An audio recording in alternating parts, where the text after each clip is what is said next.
Hello and welcome to London Property. I'm your host Farnaz Fazaipour, and today we're doing our market update videos, and we're delighted to welcome back to the show Jeremy Davidson. Welcome back. Thank you.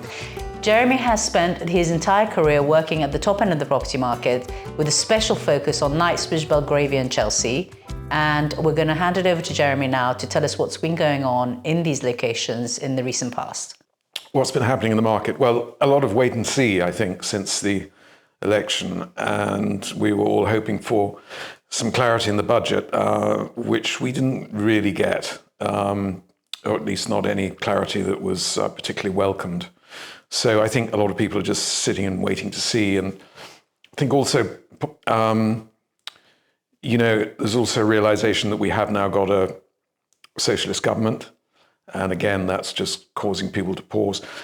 And it's not like the last one. I mean, Tony Blair was not really, he was Margaret Thatcher's greatest protege, probably. So, that's what people were imagining this Labour government was going to be, I think they're probably wrong. It's, I think everybody's just sort of trying to work things out.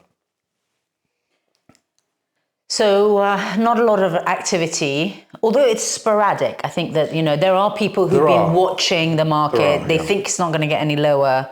There tend to be cash purchases, and they are diving in. Yeah, there've been a couple of, very big sales, but then, they don't really, they don't have much relevance to the everyday level at the top end of the market, or the upper middle to top end of the market, where there are buyers out there. The disconnect is between the vendors' expectations and what the buyers are prepared to pay, and the buyers are sort of in charge, and the vendors, where they're clever, they're realizing that, and therefore deals can be done. What I've noticed is that if somebody bought their property in sort of 2014, 2015... They're losing a lot of money. They're losing a lot of money, but they're the ones who are sort of trying to hold on for dear life. Correct. Whereas if you're buying a property for someone who's owned it for a long time, then they're much more likely to accept today's valuations. They are. Even earlier than 2014, it's not that difficult to tell somebody who bought a house in Chelsea in 2010 that their house is worth the same. And that's a very difficult thing for, concept, because imagine it's not worth, if you think of inflation in the meantime and so on, it's been a pretty poor investment for them. It's difficult for people to contemplate that. It's a, very major capital city, that their main asset has gone backwards. So do you think the market's going to go from one where people were taking advantage of the opportunities in the real estate market to very much on a need to have basis? So people are actually transacting because they need a home and they need to move. So it's sort of going to come back to the locals. I think that's right. I think it's, which is what the central London property market used to be 30, 40 years ago. You bought a property because you needed a home. Yeah. And that is where the market is strong. And the deals are being done. And it's also quite interesting that houses are becoming more back into vogue, because these are people's principal residence. And so, they're happy to pay for those, for properties like that, because they're going to be living in them for 15, 20, 25, maybe even 30 years. The more speculative purchase, the discretionary purchaser, if they're going to buy something, they probably were going for something different anyway, an apartment in a new development or whatever. They'll only buy if they can see very significant value, and very significant value means a very big loss for the seller. The other thing that's a little bit worrying is the Bank of England reduced the rates, yet quite a number of mortgage banks took their rates up. Well, and what's frightening about that, we did a recent interview with a very successful real estate professional investor, and he was commenting about what there is to come when all these fixed rate mortgages expire, and that we haven't even seen the bloodbath. So what worries me is when the interest rates went down and the bank rates went up, is that because they're looking at their balance sheets thinking, oh my God, They know what's down the road. All that is about to come. And is that why, we didn't see this sort of attractive offering from mortgage providers, even though the Bank of England took the rates down? Well, look, I mean, the thing about interest rates is they go up much more quickly than they come down. And when I'm saying interest rates, I mean that in the terms of your mortgage rates, more than interest rates. So it is kind of sort of normal that the banks don't automatically follow a cut in interest rates from the Bank of England. But it is interesting what you say, and yeah, I mean, I think that is also a problem. Is that a lot of people took fixed rates, when they could get something for maybe 1.5%, and suddenly they're going to be paying 5%. Yeah, I mean, we know there's quite a lot of mortgage-related stress in the market already, and as usual, vendors try to cover that up, and usually they manage to. But it's, you just sense it as an agent. You can sense it, and so yes, that would be exacerbated by people coming off fixed rates. Yes, indeed. And there's been a lot of talk about Americans in the press saying, all the Liberal Democrats are coming and they're buying in London and they're staying in London. I mean, I think realistically, what seems to be going on is there's a lot of people asking a lot of questions about what to do next. I'd like to think that when push comes to shove, people choose lifestyle over taxes, and that maybe all these people who are inquiring about what to do next may not actually all exit. Maybe the ones who are planning to naturally exit. But are you seeing any American influence into the market? Well, firstly, on people that are exiting, I think that there is a tax wherever you go. I mean, there's a Dubai tax, and the tax is you have to live in Dubai. If you're into culture and all the things that a place like London can offer, you're not going to find that in Dubai. So your money may be tax free, but it's like a tax on life. Now, there are many people who will say, well, that's fine for me because I don't like going around the British Museum, so fine, then they'll be happy in Dubai. Every place has some strength and some weakness, and to give up one's life and home in London and move somewhere is a really, really big thing. And what's relevant about my saying that, is the question you asked about Americans coming over to live in London. And there's been a lot of talk about it, a lot of talk amongst agency professionals, like, we'll be saved by the Americans and so on. I don't think it's going to be that every second person that you walk past in the King's Road is going to be speaking with an American accent, not by a long, long way. I mean, it's an attractive place for the Americans to come because obviously the big barrier for the Americans in Europe is normally language, and so they don't have that barrier here. But they're coming here for lifestyle and cultural reasons. They're not coming here to save money because the IRS will follow them wherever they go.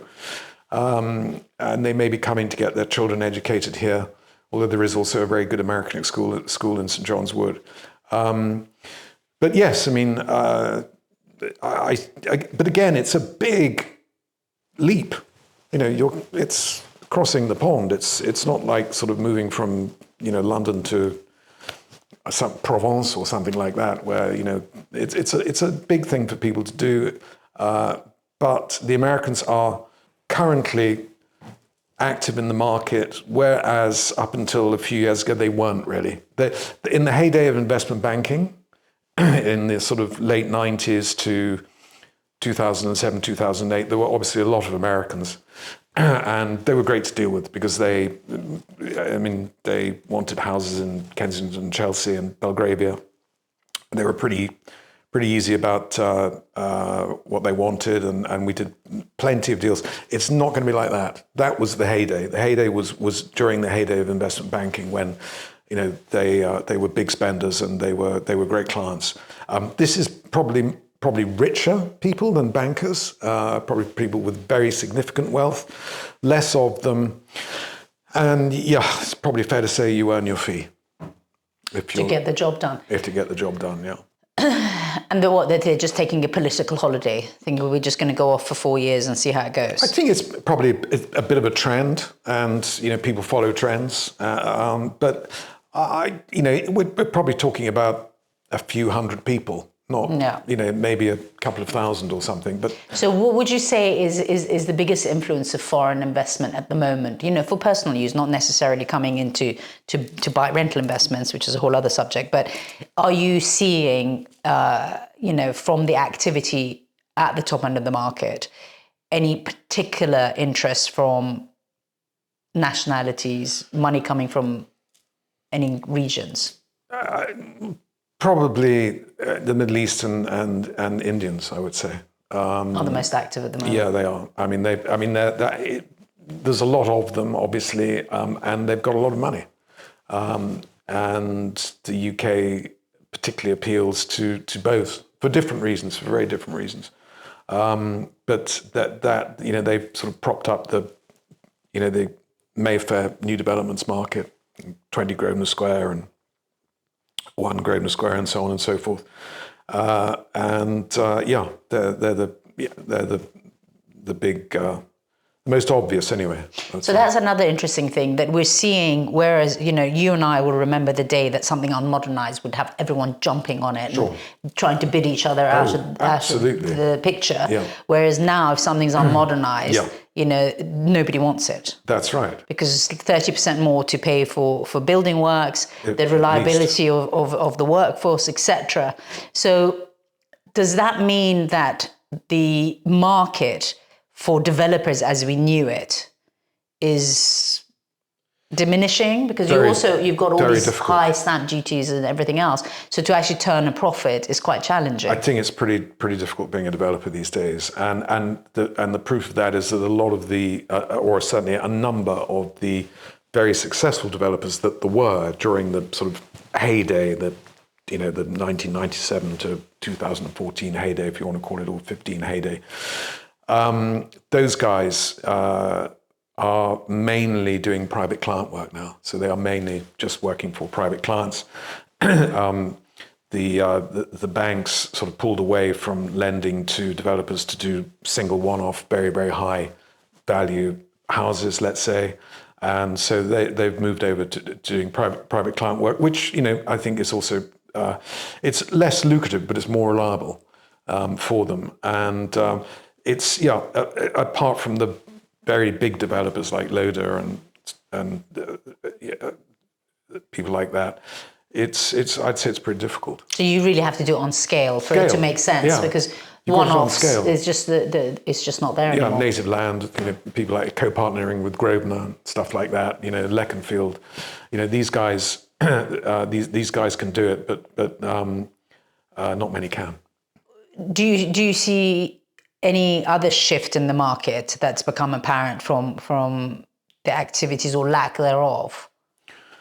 In the sense of what it means to the market? So you're seeing people exit the rental market, or you're seeing investors looking at bulk purchasing rental investments or anything like that? Well, I think that obviously a lot of people are exiting the rental market. I mean, you can see a lot of properties which just look like they're ex-rental properties coming to the market, because there's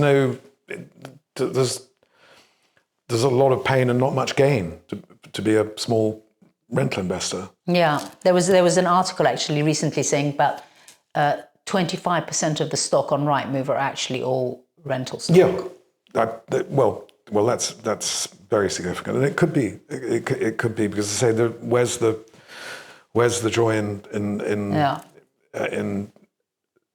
being when I say a small investor, you might have 5 properties. They could be five very valuable properties. So in sort of value terms, it could be a £20 million portfolio. But why would you want to? There's other things you can do with that money. And so planning has also had an impact on prime central London, where you can't amalgamate and you can't make these big mega mansions. So are we to think now that if you have got a property that has been amalgamated, it's going to become part of an exclusive club because you can't do it anymore? Are those investments going to become more interesting and have more value? Well, that is true. I mean, in the sense that the supply is now finite there, but it's always been the case that if you've had a really fabulous, the biggest flat in Cadogan Square or in Eaton Square, it's a rare thing, and there are a number of flats where we keep saying, oh, if only that one would come for sale, and it's not going to unless there's a death in the family or something. That's the only time things like that get sold. So yes, I mean, if you are holding a 5,000 square foot flat or something like that, that you can't anymore amalgamate 2 or 3 flats. I don't really understand why. I mean, the UDP policy is not ever going to be affected by the amount of sort of multi-million pound properties that get amalgamated, but I suppose they can't have one law for a certain type of property value or resident and another for another. So I understand, but it seems a little counterproductive in terms of what the property market needs. Well, I mean, I can understand that losing units is directly opposite to trying to get more housing. It is. I get that. Yeah. So what I wonder now is, markets find a way, and, people want to transact and people want to invest in the UK. And, you want to do things that are going to have some demand. So I wonder whether now we're not going to actually have a reversal where, you had a mega mansion and then you turn it back into units. Yes, you could. I mean, in the sense that there was always a disconnect between the value of houses and flats. And in the old days, if you had 3 flats in a building, it could never match the value of the next door property if it was a whole house. Let's say if you take Cadogan Place, if you had 3 maisonettes in a building in Cadogan Place, the value of the house was that much greater than the individual value of 3 maisonettes added together. That could change. That could change. Also, I think, lockdown we still don't really know. Lockdown has changed a lot about the way that people feel about things, and maybe people feel as though they don't need such. But I think people have become more prepared to wander, and try living in different places for a certain amount of time and just have life experiences. And so therefore, people may revert to living in slightly smaller properties and having living a different kind of life. Not spending. Sort of the digital nomad life, right? You come to cities more as a transient thing, but possible. You actually live in a beautiful place in the middle of nowhere as a longer term. Kind of solution. You could. I mean, the UK is not great for that because it takes you so long to get out of London, to get to that place. But it's possible. But people, they might commute from outside the UK, where they've got that sort of glorious bit of nature that they want to spend more time in. So things like that are possible. But again, we don't really know because it's still. Although the lockdown seems like a long time in the past, it's not in terms of life. Making real estate investments. That's quite a short period of time. But I like to try and forget about lockdown. But I think that a lot of people who went to the country and thought they want to stay there have actually done a couple of winters and thought maybe not. I think that yes, that. Seemed appealing, and I think also part of that was that during lockdown we had the most unbelievable weather. If you remember, it was like spring, early summer every day from sort of late February onwards. So and that wasn't a normal spring and early summer, and so I think that it's a big thing to do. To up sticks and leave. So if you had a crystal ball and you had to predict what's going to happen in 2025, please don't say nothing and give me a bit more action. Well, I think the government's got to be a bit less gloomy. There's too much of this. We've got to make hard decisions and tough choices, and people with the broader shoulders. These are not the sort of. This wouldn't be the sort of rhetoric you'd have got from Tony Blair. He's a sort of happy, smiley, shiny, positive person. And everything that this Labour government is doing just reminds people of a certain age, people who are old enough to remember, such as myself, the grimness of Labour government's past of the 1970s. Nobody wants that. I mean, the UK in the early to mid 1970s was probably on a par with the German Democratic Republic. The communist. I mean, it was that grey, and nobody wants that. So, I think they need to change their rhetoric. I think they need to be more positive. And if they're more positive, people will feel more positive. You know, you've got to, it's all about the mood, and the mood is not good, and the mood needs to improve. And once that happens, you know, London is still London. Yes, as I say, there are all these other places like Switzerland. There's a price to pay if you go and live in Switzerland. There's a price to pay if you go and live in Dubai. You can't move to Milan if you don't speak Italian. You know, it's like, you know, it's like Paris. I mean, the French aren't going to, I mean, they'll talk to you through gritted teeth in English, even if they speak perfect English. And apparently in Milan, they're already suffering from not having enough big properties to yeah, exactly. Yeah. So, you know, it's not a big place. I mean, okay, it's great for the weekend because there are fantastic places you can go. You're a few hours, 3 hours drive to St. Moritz. You're Lake Como, 45 minutes. You're in Portofino in 3 hours. You know, that's great. But, you know. Well, I'd like to think that London will pull through and everything will turn out to be positive in 2025. It will. Well, thank you for coming to talk to us. Thank and we you look for forward to inviting having me. you back again soon. Thank you so much. Thank you. Thank you for listening. We hope you found that insightful. If you have got any questions or any challenges you'd like to address at the top end of the market, then we'd be delighted to hear from you to guide you in the right direction, connect you with the right professional.